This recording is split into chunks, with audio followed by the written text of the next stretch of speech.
So, gagawin natin ngayon, sir, pahiram muna ha. Sige po. So, ang gagawin natin ngayon ay para sa injury sa paa, sprain, shoe on, shoe off. Just in case si victim nagkaroon ng sprain sa kanyang paa, nakasapatos at walang sapatos. So, hindi na lang natin tatanggalin ha. Baka mamaya sabihin nyo, nag-iba yung simoy ng hangin. Nag-amoy kapaskuhan.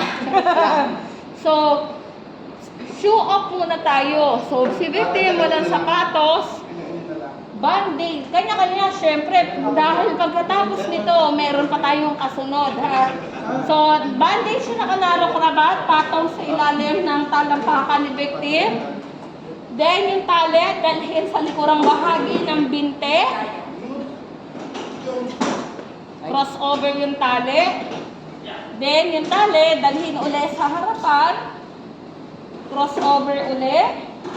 Insert yung isang tali dito sa gilid at isang tali uli dito. Then saka natin siya ibubukol, square knot.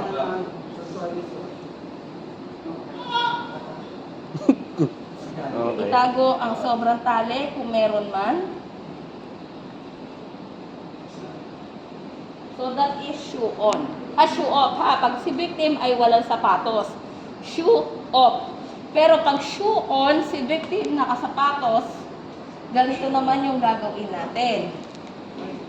So dito sa pinakaibabaw na sapatos niya, pasok ulit yung tali sa ilalim. Sige ma'am.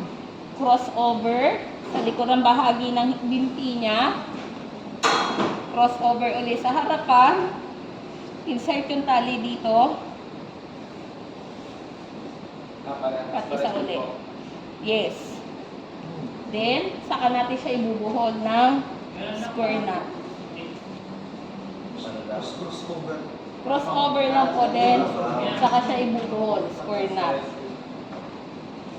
So, ito ay shoe on. Nakasapatos si victim ha, just in case nagkaroon siya ng sprain. So, last, tanggal. Nagkaroon naman siya ng injury sa ilong. Galing sa Galing sa